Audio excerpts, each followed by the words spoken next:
오늘 제목은 가난을 이긴 초대교회, 이런 제목입니다. 우리 한번 다 같이 해볼까요? 가난을 이긴 초대교회. 예. 경제를 우리가 무시할 수 없죠. 경제는 우리들이 늘 접하고 있는 현장이기 때문에 그렇습니다. 그래서 우리 성도님들에게도 경제를 그냥 가볍게 볼 수는 없죠. 반드시 우리에게 경제적인 응답, 또 가난의 문제를 근원적으로 해결해받는 축복이 있어야 할 줄로 믿습니다. 예수님께서 제자들에게 이제 복음을 전했고, 또 그 복음을 들은 제자들이 이제 예수님이 부활한 이후에 그들이 마가다락방에 모여서 그 말씀을 그들이 깊이 묵상하면서 기도하면서 응답받기 시작한 것이 초대교회의 시작입니다. 근데 예수님이 제자들을 불렀을 때도 보면 제자들이 경제가 넉넉한 사람들이 없었어요. 그때 당시에 유대인은 의무적으로 세금을 내야 하는데 그 세금 중에서 제일 그들이 중요하게 여긴 세금이 성전세였습니다. 그 유대인들에게는 그 예루살렘 성전의 삶은 불가분해, 뗄 수 없는 성전세예요. 우리는 반드시 우리도 세금을 안 내면 안 되죠. 그것처럼 그때 당시에 유대인들도 성전세를 누구나 내야 하는 상황이었습니다. 그런데 제자들이 얼마나 어려웠냐면 성전세가 굉장히 저렴했어요, 사실은. 그런데 그 성전세를 낼 돈이 제자들이 없을 만큼 제자들은 사실은 가난했습니다. 어떻게 하다 보니까 가난한 사람들을 모았는지는 모르지만 예수님을 따라온 사람이 대부분 가난했어요. 이유를 따진다면 부자들은 성경에도 나오지만 그 자신의 부를 지키기 위해서 영적인 데 관심이 별로 없었습니다. 그래서 어느 날 부자 청년 하나가 예수님이 하는 말씀이 너무 좋아서 나도 제자가 되고 싶어요 라고 했을 때 예수님이 그래요. 뭐라고 하냐면 네 가지고 있는 재물 다 포기하고 나를 따를 수 있겠니? 그렇게 한번 물어봤어요. 아마 재물이냐 나냐 한번 선택해봐 라고 한번 던졌던 것 같은데 그 부자 청년이 재물이 많은 고로 이렇게 나옵니다. 근심하며. 그러니까 따라는 가고 싶은데 이걸 포기하라니 내가 어떻게 이걸 포기하나. 그래서 돌아갔다라는 장면이 있는 걸 보면 예수님을 일단 따랐던 사람들은 갈등할 일이 별로 없었던 사람들. 가진 게 있어야 갈등하죠. 가진 게 별로 없으니까 이제 갈등도 별로 없었고 그래서 예수님을 따랐다 봅니다. 어느 신학자가 그러더라고요. 베드로가 그물과 배를 버려두고 이렇게 했는데 베드로가 가지고 있는 그물이나 배가 오죽했으면 그거 마음 두었었겠어요. 둘 정도 큰 그런 것도 아니었을 것이다. 이렇게 얘기하는 분도 있습니다.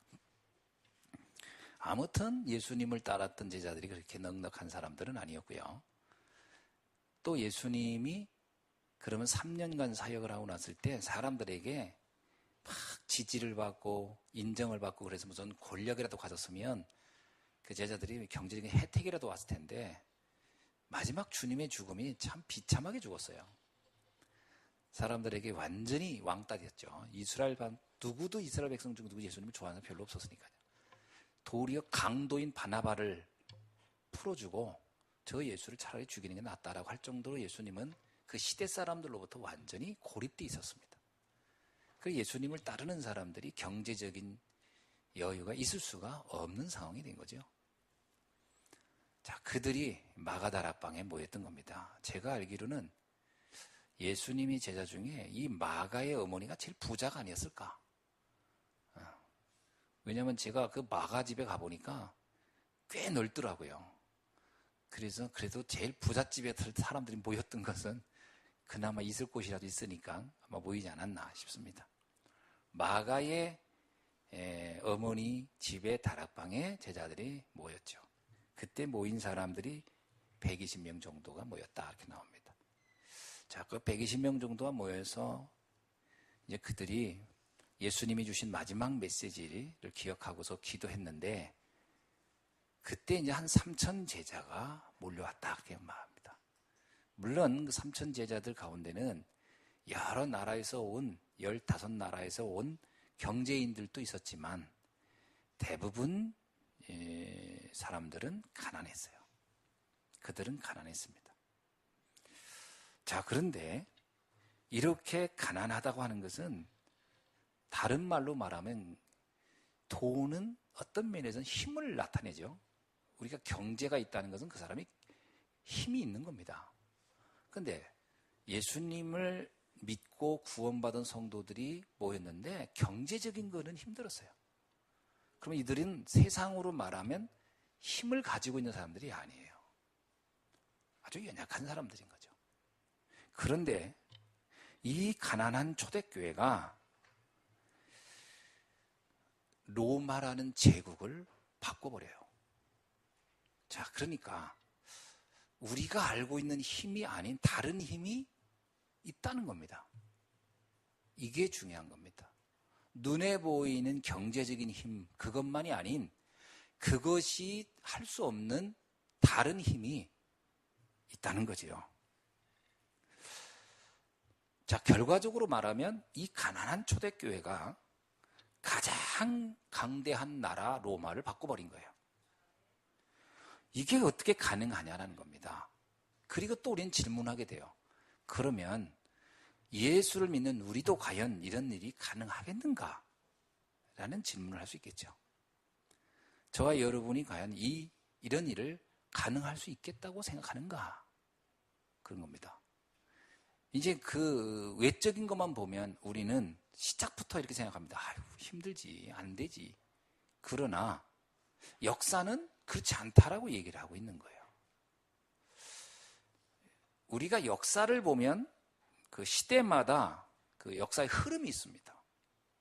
오늘 새벽에도 제가 말씀드렸습니다만은 역사의 흐름은 한마디로 말하면 하나님의 구원 사역의 흐름이에요. 그죠? 하나님은 인간이 창세기 3장 사건으로 완전히 망한 그들을 살리는 일이 역사의 가장 중요한 흐름입니다, 사실은. 그러나 이거는 영적인 거기 때문에 이 사실을 아는 사람은 늘 소수였어요. 다수는 여기에 관심이 없습니다. 다수가 생각한 역사는 힘의 역사예요. 그래서 전쟁을 해서 권력을 얻고 또 전쟁을 해서 부를 축적하고 하는 역사예요. 그래서 인류의 역사는 이 영적인 걸 빼고 보면 전쟁의 역사입니다. 인류의 역사는 전쟁의 역사예요. 그 전쟁을 왜 했냐면 결국은 힘을 얻어서 그 힘으로 자신의 인생에 행복을 만들어 보려는 사람들의 역사예요. 이게 바로 창세기 3장 사건으로 만들어진 인류의 역사입니다. 거기에 하나님은 그것으로 안 된다는 걸 알기 때문에 거기에 또 다른 역사의 흐름을 말씀해 주셨어요. 그게 뭐냐면 구원의 흐름입니다. 근데 이걸 아는 거는 아주 소수의 사람들만 알았어요. 그건 그 시대의 흐름을 영적으로 본 사람들이죠. 예를 들면 노아 같은 경우입니다. 노아가 살았던 시대에 사람들이 계획하고 생각하고 있는 것 모든 게 오로지 투쟁하고 싸워서 얻어내고 부를 축적하려고 하는 것이 그들의 모든 사람이었던 시대에 노아만 그렇게 생각을 안 했어요. 그래서 노아는 혼자 방주를 만들었어요. 사람들이 미쳤다고 했을 거예요. 참, 저 노인네 웃기네. 아니, 저렇게 열심히 해서 돈 벌면 가서 방주 만들고 또 뭐 하면 방주 만들고, 아니 저걸 가지고 땅을 사든지 집을 짓든지 뭐 이렇게 부를 만들어야지, 아니면 힘 있는 사람을 고용해가지고 뭐 군사를 일으키든지 뭘 이기겠죠. 아니 저 왜 저 짓을 할까? 사람들은 노아를 이해 못했어요. 근데 노아는 알고 있었어요. 진짜 문제는 아직 안 왔다는 거를. 진짜 문제는 이들이 모르고 있다는 거를. 그 노아는 혼자 조용히 하나님이 약속한 방주를 만들고 있는 겁니다. 언뜻 보면 미친 짓인데 때가 됐어요. 드디어 재앙이 몰아칠 때 그 많았던 부귀영화를 가졌던 사람들은 속수무책이었습니다. 그들은 모든 사람들은 대홍수 앞에 다 죽고 말았어요. 근데 미친 것처럼 느꼈고 바보처럼 느꼈던 노아가 홀로 만들었던 이 방주를 만들었던 노아의 가족들은 다 살아났어요. 비밀을 안 거죠. 하나님의 구원의 흐름을 보았다라는 거 아닙니다. 언뜻 보면 바보 같은데 그게 아닌 거죠. 오늘날에도 이 복음의 흐름은 사실은 하나님께서 소수의 사람들을 통하여 이 비밀을 말해주고 있는 겁니다. 그러나 다수의 사람들은 관심이 없어요. 그래서 오늘날 이 복음의 비밀을 아는 사람은 저와 여러분 또 정말 이 땅에 극소수의 사람만 이게 정말 중요한 거구나라고 아마 알고 있는 거고요. 나머지 사람들은 아무리 말을 해도 관심이 없을 겁니다. 이게 이 복음의 흐름이라는 거예요. 그래서 이걸 안다는 것은 은혜죠. 이건 은혜입니다. 진짜 인간이 위기가 왔을 때 우리가 가지고 있는 돈도, 우리가 가지고 있는 지식도, 우리가 알고 있는 사람의 배경도 아무런 도움도 되지 않는다는 걸 알 날이 옵니다. 그때 이 복음의 능력을 가지고 있다는 것은 어마어마한 거죠. 자, 그러나 이거는 늘 소수고요. 이들은 늘 연약해 보여요. 그러나 역사는 이들이 세계를 바꿉니다. 영국의 유명한 토인비라는 학자는 이런 얘기를 해요. 인류의 역사는 창조적 소수가 이끌어가는 것이다. 사람들은 많은 다수가 역사를 바꿀 거라고 생각하는데 아닙니다. 창조적 소수입니다. 소수의 사람이 다수의 의견을, 사람들의 여론을 만들어서 끌고 가는 것이지, 정확히 말하면 소수의 사람이 역사를 움직이는 거예요. 그런데 이 역사는 큰 두 역사죠. 하나는 투쟁의 역사입니다. 또 하나는 생을 살리는 역사예요. 살리는 역사는 하나님의 역사요, 투쟁의 역사는 사단의 역사예요. 그러나 겉으로 보기에는 사단의 역사가 훨씬 강해 보입니다. 이 사이에 인간이 끼어 있는 거예요. 사단의 역사와 하나님의 역사 사이에 우리는 무엇을 선택할 거냐 하는 거거든요. 수많은 사람들은 눈에 보이는 이 흑암의 역사의 대열 속에 다 가려고 합니다.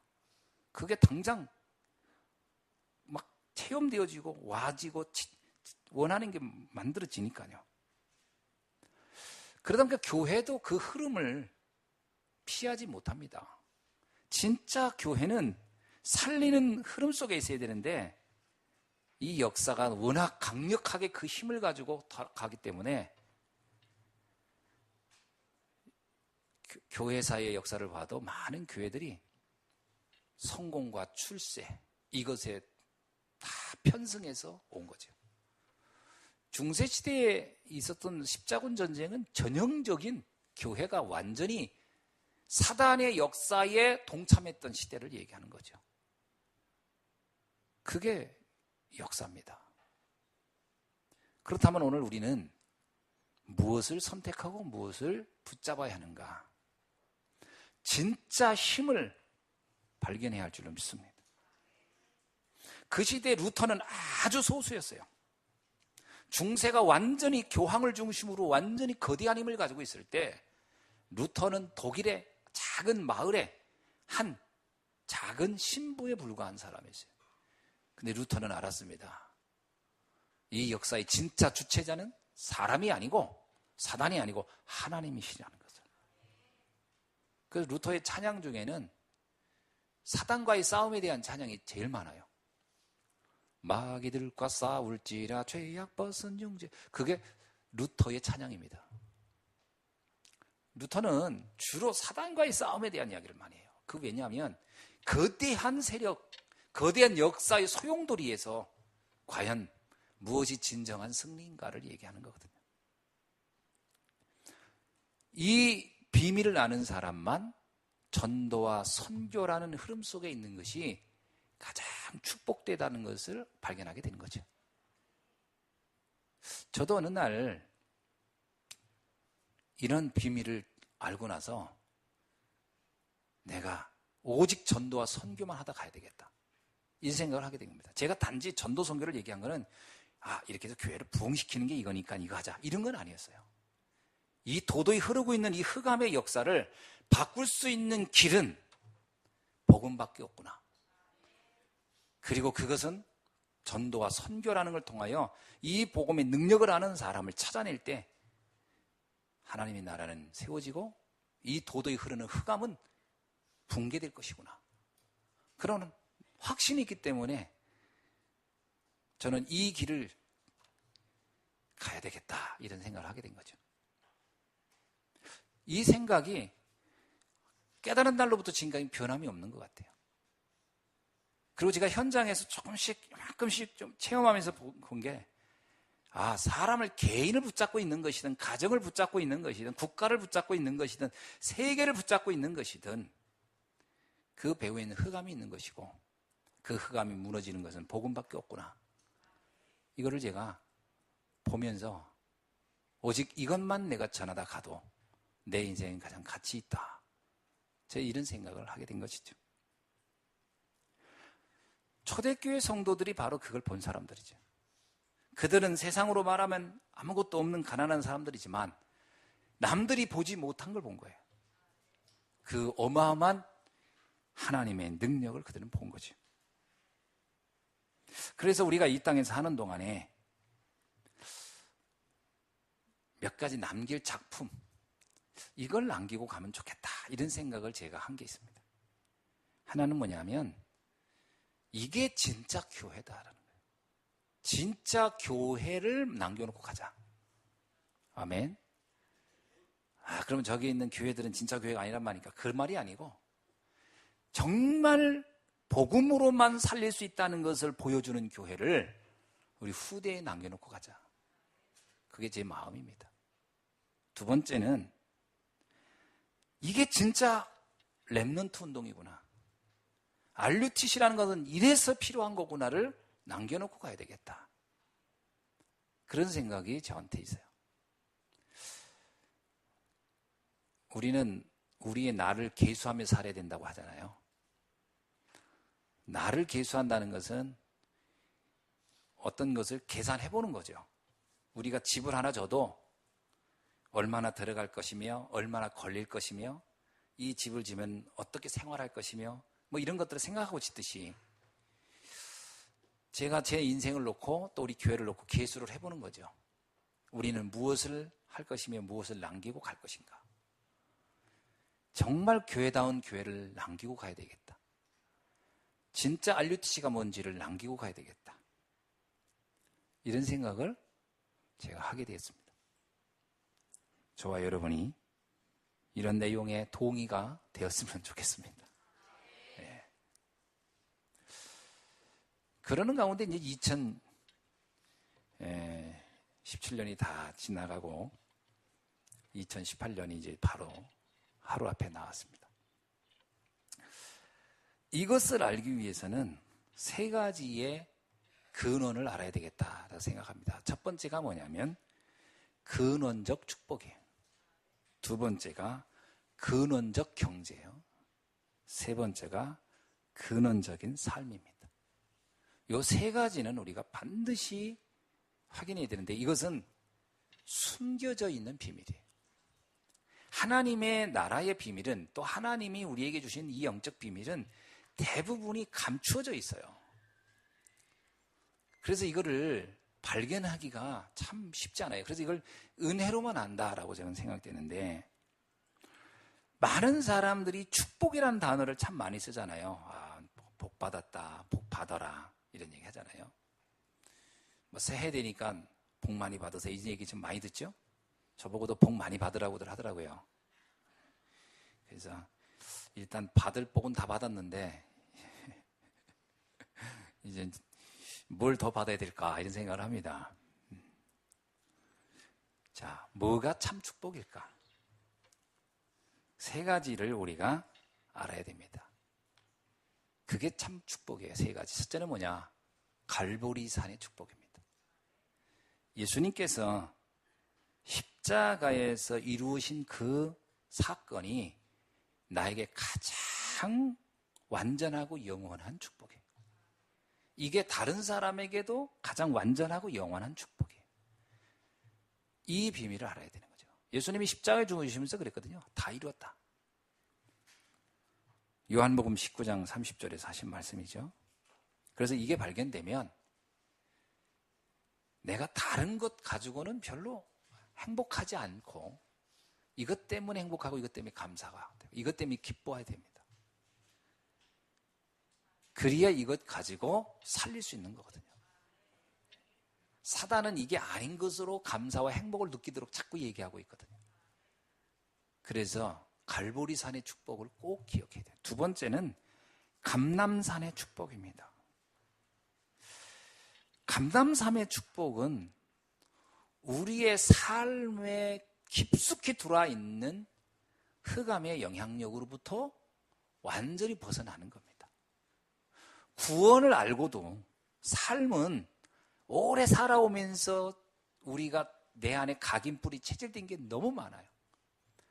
그래서 복음으로 행복하다가도 환경이 좀 바뀌면 금방 그게 시험 들어요. 그래서 복음을 들으면 너무 좋은데 경제 문제가 따라오거나 건강 문제가 일어나면 금방 무너지는 거예요. 왜? 각인되어 있어요. 그것이 나에게 굉장히 힘들다는 것을. 그러나 예수님은 이렇게 말합니다. 하나님의 나라가 너에게 이미 이루어졌다는 거예요. 흑암이 결박되고 어떤 것도 문제가 되지 않는다는 거예요.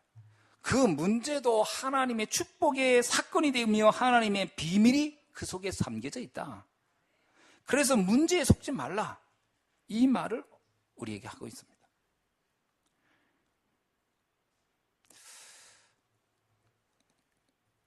그 마태복음 28장 17절에 보니까 예수님의 부활을 목격하고도 제자들은 의심했다라고 나오고요.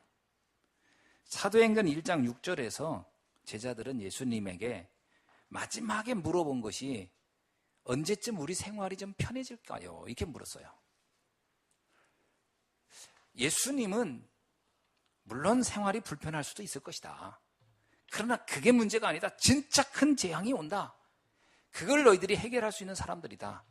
그것이 하나님의 나라다. 이렇게 얘기하고 있는데도 제자들은 여전히 내 삶이 좀 더 편안해질 날이 언젠가요? 라고 자꾸 물어보거든요.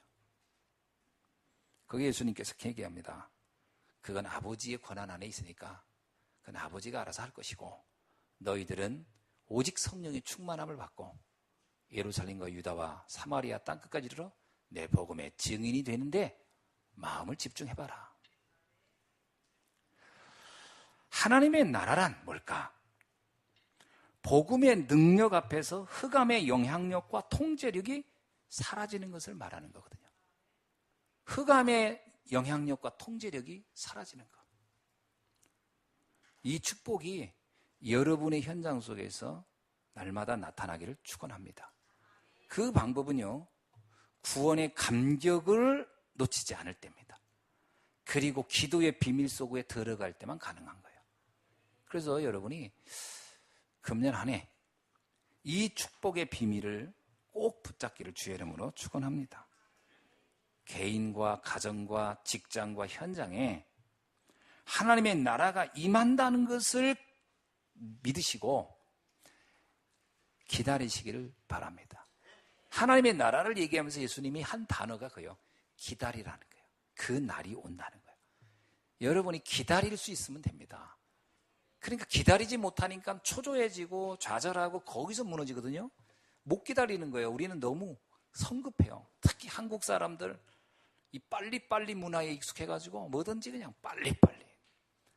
그래서 뭐 많이 발전은 했습니다마는 진짜 중요한 것도 빨리빨리 좀 됐으면 하는 거거든요. 그러지 말고 기다리셔야 돼요. 기다리면 그날이 옵니다.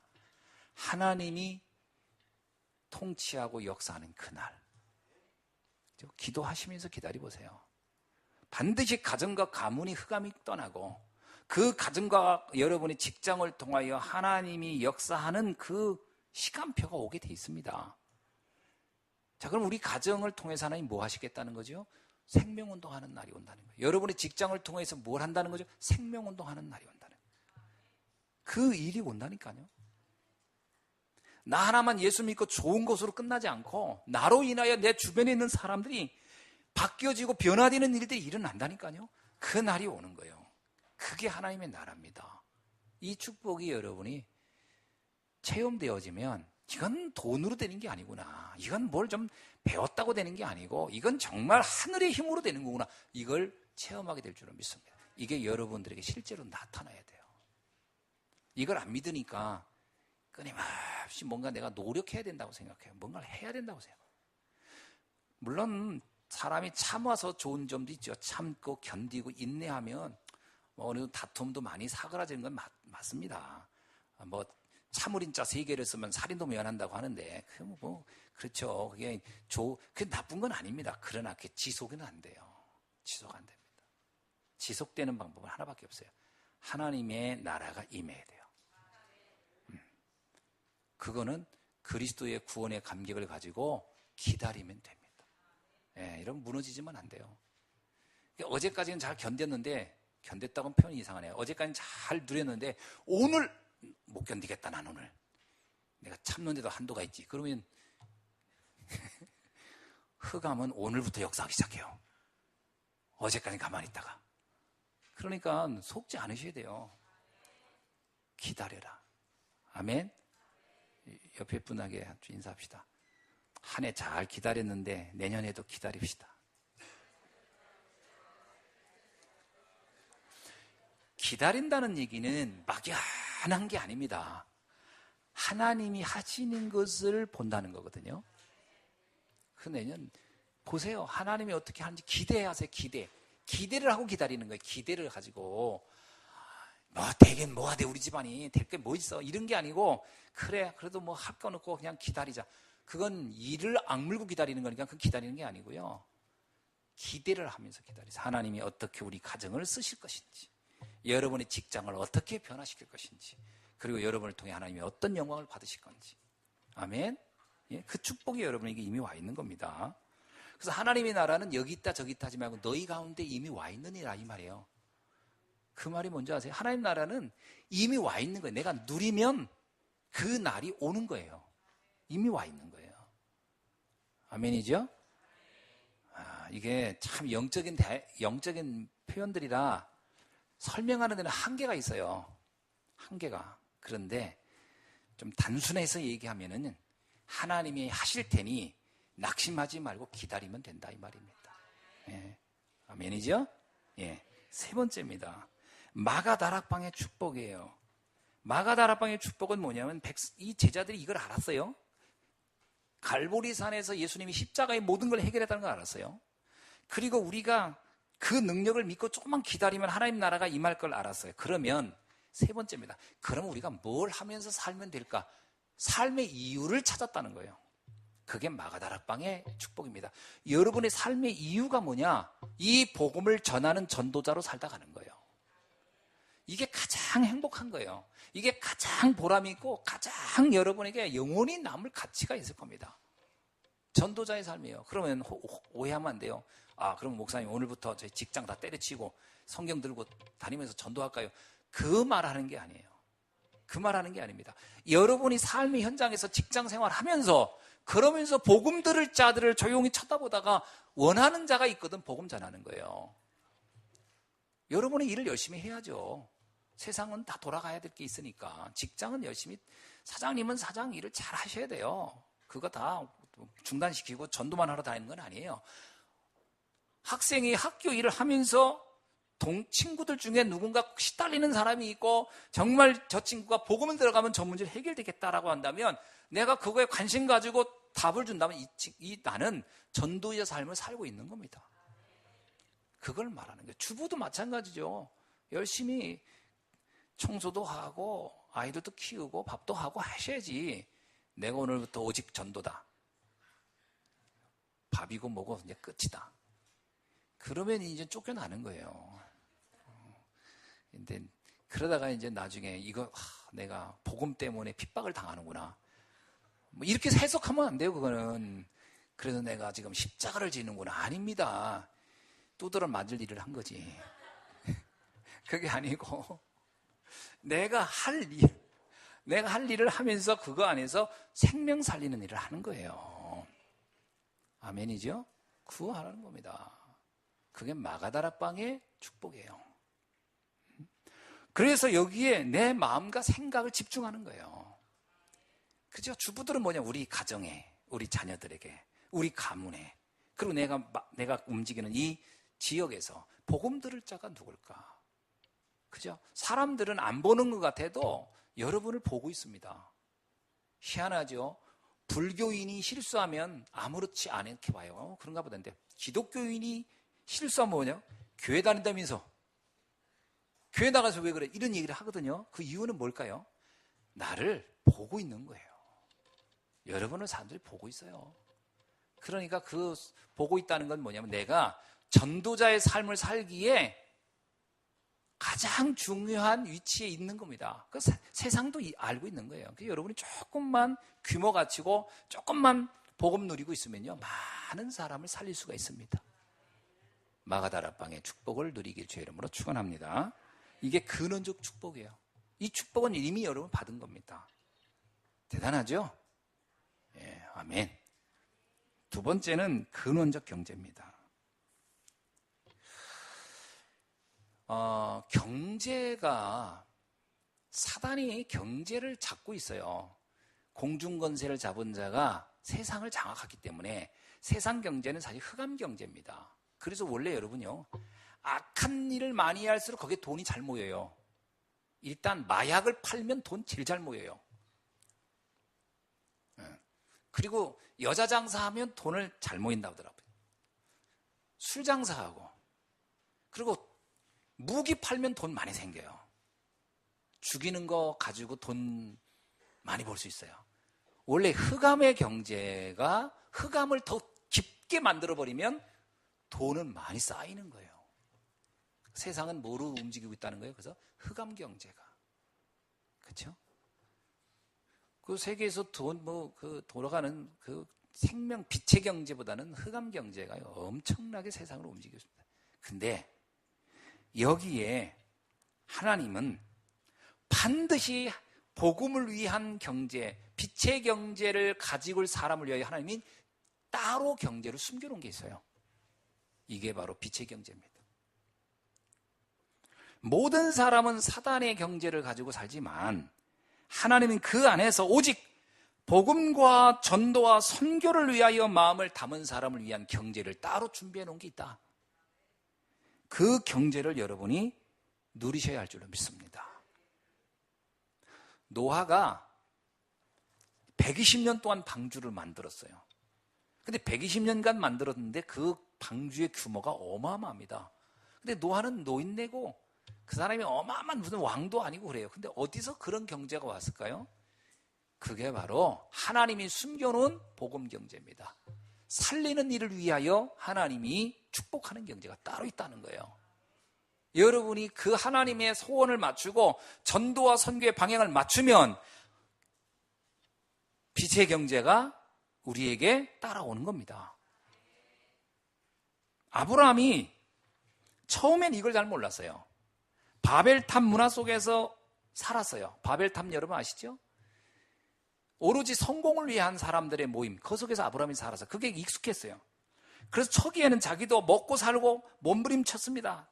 그런데 이상하게 삶은 더 무너졌어요. 심지어는 애굽으로 가가지고는 자기 부인을 팔아야만이 먹고 살 만큼 상태가 계속 안 좋아졌어요. 그러던 어느 날 그 아브라함이 깨달았어요. 하나님이 나에게 원하는 게 뭐지? 그래, 가나안에 가서 이 언약을 전달할 민족이 되라는 거 아니냐? 그럼 약속의 땅 가나안으로 가자. 그렇게 생각을 바꾼 날로부터 이 아브라함에게는요, 상상치 못한 경제의 응답이 오기 시작합니다. 가병 318명이 그의 집안에 세워져요. 장정만 318명이면 그 부인이 있다고 생각하면 600명, 자녀 한 명씩 있다면서 300명, 900명, 거의 1000명의 사람을 아브라함 혼자 다 먹여 살렸어요. 여러분이 1000명을 먹여 살릴 정도 경제면 어느 정도 될까요? 하루에 쌀을 얼마 해야 되나? 아침에 밥을 해줘도 1000명을 먹을 쌀을 하면, 그래서 거기다 반찬까지 해야 되고, 뭐 경제가 엄청난 거예요. 아브라함에게 어느 날 이 경제가 온 거예요. 무슨 경제죠? 살리는 자에게 주는 빛의 경제. 네. 모세가 애굽 궁궐에서 40년간 성공을 위해 살았어요. 애굽의 왕자들만 다닌다는 헤스페리온이라고 하는 제국대학을 다녔습니다. 최고의 교육을 받았어요. 그러나 모세의 삶에는 실패의 연속이었어요. 그러던 어느 날 모세가 깨달았습니다. 피언약을 살리는 일을 위하여 내가 인생을 드려야 되겠다. 그게 여러분이 잘 알고 있는 모세가 드디어 이 언약의 전달자로 인생의 방향을 터닝합니다. 전에는 나를 위해 살았다가 이제 하나님의 언약을 놓고 살아야 되겠다. 그날로부터 모세는요, 600만을 이끌고 가면서 그들을 하나도 굶겨 죽이지 않는 어마어마한 경제를 움직이는 사람이 됐어요. 물론 장정만 60만이니까 거기에 뭐 다 하면 한 200만 된다고 생각합시다. 그 사람들을 다 먹여 살릴 수 있었어요. 그러면 그게 뭘 얘기합니까? 빛의 경제예요. 세상이 알지 못하는 빛의 경제. 이런 축복이 하나님은 예비해놨다는 거예요. 지금은 또 마찬가지입니다. 사람들은 우상, 점술, 귀신 섬기고 이런 것으로 가득한 시대예요. 그래서 에베소 2장 3절에 보니까 육체와 마음이 원하는 대로 살고 있고 세상의 성공을 위해 사람들은 다 달려가고 있는데, 이런 시대에 여러분이 복음을 전하는 삶을 살아보겠다, 조금만 방향을 터닝하고 그쪽에 여러분이 중심을 담다면 반드시 하나님은 빛의 경제를 여러분에게 주실 줄로 믿습니다. 그래서 2018년도 한 해는 빛의 경제를 체험하기를 주의 이름으로 축원합니다. 하나님이 이 복음과 전도 때문에 주시는 축복이 따로 있구나. 그래서 여러분이 금년 한 해를 시작하면서 나는 내가 전도와 선교만을 위한 헌신하는 헌금을 따로 해보겠다. 또 하나님이 원하는 이것을 놓고 내 인생을 한번 중심을 들여보겠다. 한번 결단해 보세요. 그러면 그것을 하고도 남는 경제를 하나님은 허락해 줄 줄로 믿습니다. 세 번째는 근원적 삶입니다. 우리의 삶이 근원적으로 풍성해지려면 뭘까 하는 겁니다. 그게 바로 참된 헌금에서 나오는 거예요. 오늘 그 고린도후서 9장이 연보에 관한 얘기입니다. 이 연보란 단어는 헌금이라는 말과 같은 말이거든요. 근데 이 헌금이 뭐냐? 헌금관을 많은 분들이 오해하더라고요. 어떤 분이 그러더라고요. 저는 교회에서 헌금 때문에 시험 들었어요 라고 하더라고요. 저는 헌금 때문에 시험 든 게 아니고 헌금을 드려야 할 이유를 몰라서 시험 든 거예요. 자, 예를 듭시다. 제가 이게 동창 모임도 있고 뭐 이런 모임도 저런 모임도 있잖아요. 근데 제가 아는 모임에서 매달 10,000원씩 회비를 내라는 거예요. 그래서 그동안 10,000원씩을 냈어요. 근데 언제가 보니까 카톡방에 그 돈이 제법 모였다는 얘기를 하더라고요. 그렇죠. 왜냐하면 전 바쁘니까 거의 못 가고 매달 냈으니까 꽤 됐겠죠. 근데 보니까 그동안 이 모임을 해서 돈이 모아졌는데 특별히 쓸 일이 없고 하다 보니까 오늘 우리들이 임원들이죠. 저기 무슨 산에 가가지고 다 썼다. 그러고서 올렸어요. 그래서 내가 매달 낸 돈이 몇 명이 가서 밥 사 먹고 끝냈어. 그 다음부터 회비 내기 싫더라고. 어라, 이거 내가 내봤자 요것들 가서 다 먹고 마네. 많은 액수는 아닌데 싫더라고요. 근데 한 번은 저희 학교에 동창들이 연락이 온 거예요. 헌금 좀 하자는 거예요. 무슨 일이냐 했더니 우리가 다녔던 그 대학교에 교회가 있었는데 이 교회가 목조 건물로 돼 있었어요. 근데 이게 불나가지고 홀랑 다 타버렸어. 이게 굉장히 오래된 건물이었어요. 그 옛날 외국 선교사님들이 지은 건데 이게 불타서 없어버려서. 그래가지고 늘 우리 동기들이 우리 졸업할 그 해에 불나간 거예요. 그 마음에 늘 부담이 있었어요. 야, 우리 때 우리가 관리를 잘못해서 이렇게 불이 났구나. 근데 그 불난 이유는 압니다. 우리가 데모하느라고 어떻게 하다 보니까 거기다 누가 화염병 던져가지고 불타버린 거예요. 그래서 우리 친구들이 마음속에 늘 미안해한 게 있어요. 그 교회 불타게 한 것이 우리들 잘못이다. 근데 그 동기들이 연락이 온 거예요. 그 교회를 우리 복원하자. 우리 동기들이 한 100명 되니까 우리가 십시일반에서 돈을 내면 건축할 수 있다. 그러면서 저보고 100만 원을 내라는 거예요. 헌금 100만 원. 많죠? 부담되대. 그런데 부담이 된 게 아니라 어떤 부담이냐면 하고 싶은데 못하는 부담이에요. 그 안타까움이에요. 그래서 제가요, 알았어. 대답하고 틈틈이 돈 될 때마다 10만 원씩, 10만 원씩, 10만 원씩 보냈습니다. 우리 집사람 잘 모를 거예요. 틈틈이 보냈어요. 왜? 그거는요, 아깝지가 않아. 나중에 친구들이 왔어요. 팜프렛, 복원을 한 사진을 탁 지어가지고 똑같이 지어가지고 우리 학교 캠퍼스에 우리가 낸 헌금으로 그 교회가 있습니다. 그건 아깝지가 않아요. 근데 10,000원씩 냈는데 이유 없이 그냥 자기들끼리 밥 먹은 거는 진짜 짜증나고 내기 싫었어요. 그러나 뭔가 이유가 있고 가치가 있는데 헌금을 하라? 그러면 더 많이 하고 싶은데 못한 것 때문에 미안한 거죠. 이게 뭐의 차이냐면 가치를 봤느냐의 차이죠. 내가 교회 다니면서 헌금 때문에 시험 들었다? 그거는 헌금의 액수 때문에 시험 든 게 아니에요. 해야 할 이유를 모르는데 하게 했다면 짜증나는 거지요.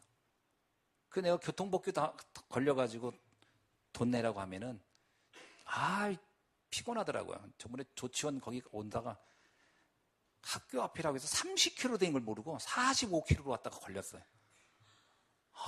속도를 너무 낮춰놨어. 30km 학교 앞에 스쿨존이라고. 나는 살살 왔다 했는데 왔어요. 35,000원 내라고. 어떡합니까? 과태료 더 붙으면 안 되겠어. 얼른 냈는데 마음은 찝찝하지. 근데 가끔 선교사님들이 오시거나 이렇게 할 때 내가 식사를 대접하거나 랩런트 들고 살 때 5만 원, 10만 원 써도 아깝지가 않아요. 그건 가치의 차이입니다. 가치의 차이. 그래서 예수님이 우리 삶이 풍성하게 사는 것은 어디에 있느냐라는 거예요. 가치를 발견할 때 풍성해지는 거예요. 마태복음 6장 21절에 보니까 보물이 있는 곳에 내 마음도 있느니라. 저는 이게 명언이에요, 명언. 동서고금을 막론하고요. 이건 통하는 마음이에요. 여러분 자녀가 여러분의 보물 중에 몇 번째입니까? 한번 물어볼게요. 내 자녀는 여러분의 보물 중에 몇 번째 들어갈까? 거의 1, 2번째 들어갈 거야. 내 자녀는 보물이야. 그럼 그 보물인 자녀를 위해서 돈 쓰는 게 아까워요, 안 아까워요? 안 아깝습니다. 내 보물이니까. 그래서 보물 있는 곳에 네 마음도 있고 거기에 네 경제도 쓴다라는 거예요. 무엇이 내게 보물이냐라고 하는 거에 따라서 가치가 달라지고 헌신이 달라지는 거예요. 초대교회 성도들은 사도행전 2장 44절로 45절, 4장 32절에 보니까 그들은 교회와 전도와 선교를 위하여 자신의 전 재산을 내놓고도 아깝지 않다 했다는 거예요. 그건 뭐냐면 그들이 전도와 선교를 보물로 봤던 거죠. 그들은 보물로 본 거예요. 이 복음 전하는 교회, 복음 전하는 일이 나에겐 보물과 같은 것이다. 그래서 그걸로 했던 헌신은 아까운 게 아니었던 것이죠. 그래서 사실 오늘날 헌금의 문제는 가치의 문제지 액수의 문제가 아니에요. 가끔 헌금 때문에 시험 들었다 이 말을 할 때마다 우리 교회는 그런 분은 없죠. 근데 이제 다른 분들한테 그런 얘기를 가끔 들을 때마다 제가 그 얘기는 해요. 정말 가치를 발견한다면 말은 달라지고 생각은 달라질 것이다. 자, 그렇다면 오늘 본문에서 바울은 뭐라고 얘기하고 있느냐? 고린도 교회 성도들에게 하시는 말씀입니다. 헌금은 이렇게 하라는 거예요. 2절로 5절에 보니까 준비하여 드리는 것이 헌금이다. 이렇게 1년 전부터 우리는 준비하였다. 이렇게 나와요. 헌금을 준비했다는 거예요. 준비된 헌금이라는 얘기는 뭐예요? 내가 중심이 담겨진 헌금이었다. 그런 겁니다. 여러분, 중심을 담고 하는 일이 있다면 행복한 거예요. 그죠? 여러분이 뭔가 내가 중심을 담고 할 일이 있다면 어때요? 행복한 거예요. 그게 삶을 풍성하게 만드는 거예요. 근데 나는 돈을 벌어도 쓸 데도 없고 그냥, 그럼 참 불행한 거예요. 돈이 있어도 그 사람은 풍요로운 삶이 될 수가 없어요. 마음을 담고 할 게 있다는 것은 행복한 거예요. 두 번째, 즐겁게 드리는 것이 헌금이라는 거예요. 억지로 하지 아니하고 즐겁게 하라는 거예요. 즐겁다는 거예요. 가치를 보았다는 거예요. 가치. 여러분이 자녀를 위해서 경제를 쓸 때 아마 즐거울 겁니다. 그죠? 그러나 쓰면서 아깝다, 이런 생각은 없을 거예요. 즐겁게 드리는 것이 헌금이다. 8절에 보니까 넘친 은혜를 보는 것이 헌금이다. 아멘. 은혜를 보는 거래요. 내가 헌금을 하는 것은 은혜를 보는 거래요. 내가 하나님께 받은 그 은혜가 확인되기 때문에, 그 은혜가 보이기 때문에 헌금을 하는 거라는 거죠. 그 자녀들을 위해서 여러분이 이렇게 옷도 사주고 또 교육비도 대주고, 그래서 아이가 커가잖아요. 그래서 이제 초등학교 갔다가 중학교 가고, 중학교 갈 땐 또 부모님들은 그러잖아요. 아이고, 우리 아이가 벌써 컸네. 뭐 해줄까? 뭐 가방이라도 하나 사줄까? 신발. 그 뭐죠? 은혜를 보는 거예요. 하나님이 이 아이를 이렇게 키워줬구나. 그 은혜를 보면서 거기에 헌신하는 거예요. 그게 뭐냐? 헌금은 은혜를 보는 것이다. 하나님의 은혜를 보는 것이다. 그래서 레위기 24장 1절로 3절에 보니까 이런 얘기세요. 우리가 헌금을 드림으로 강단의 촛불을 꺼트리지 않는 것이다. 이런 얘기가 나와요. 참 저는 그 말이 너무 귀한 것 같아요. 강단의 복음의 촛불을 꺼트리지 않는 것이 헌금이다. 저는 여러분이 이렇게 헌금을 한 것 때문에 우리 교회가 이렇게 든든히 서가고 있는 거, 늘 은혜를 보는 것 같아요. 하나님이 우리 교회를 사랑하고 축복하고, 이 안에서 성도들의 믿음이 자라고 삶이 이렇게 풍성해지는 걸 보면서, 야, 이게 하나님의 은혜를 보는 현장이 되는구나. 그죠? 헌금은 우리의 은혜를 보는 현장이다.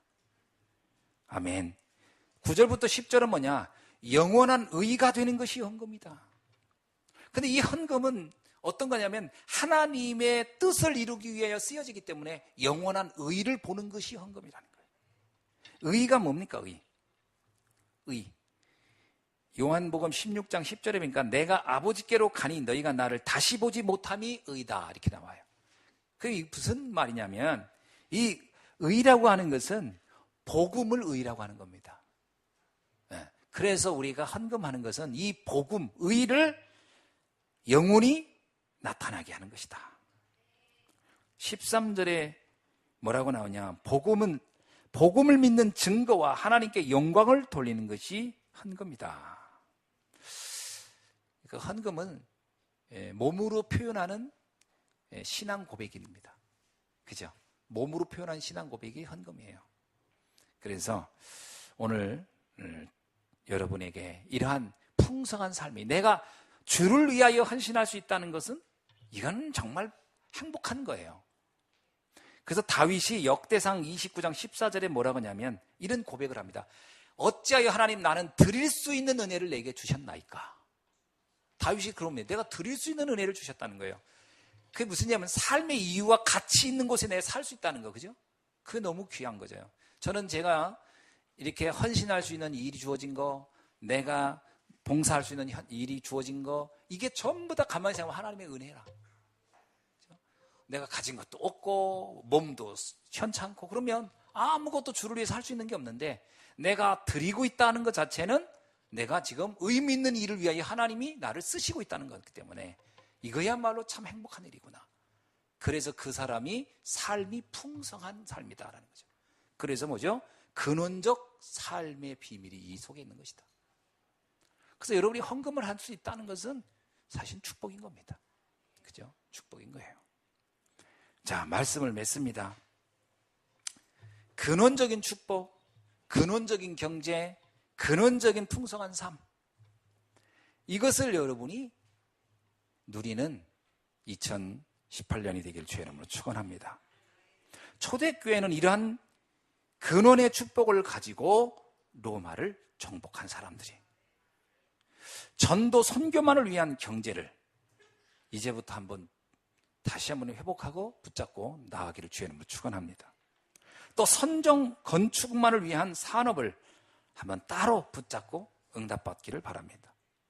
전도자를 위한 보호자, 식주인, 동역자의 경제를 다시 한번 여러분이 붙잡고 나가기를 바랍니다. 그리고 후대를 위한 경제, 우리 후대를 위해서 내가 어떻게 이들을 도울 건가의 경제를 한번 붙잡고 응답받기를 주의 이름으로 축원합니다. 그렇다면 주님은 그 일을 할 수 있도록 이삭에게 줬던 3가지의 축복을 약속해 주실 겁니다. 하나는 뭐냐? 창세기 26장 12절이죠. 100배의 축복. 그리고 창세기 26장 19절에 있는 근원의 축복. 그리고 르호봇의 축복. 이 3가지 축복이 여러분에게 나타날 줄로 믿습니다. 기도하겠습니다. 하나님 감사합니다. 가난을 이기고 세계를 살렸던 초대교회 같은 이런 응답의 축복들이 오늘 예수님께 모든 성도님들에게도 나타나게 하옵소서. 살아계신 주 예수 그리스도의 이름으로 기도하옵나이다. 아멘.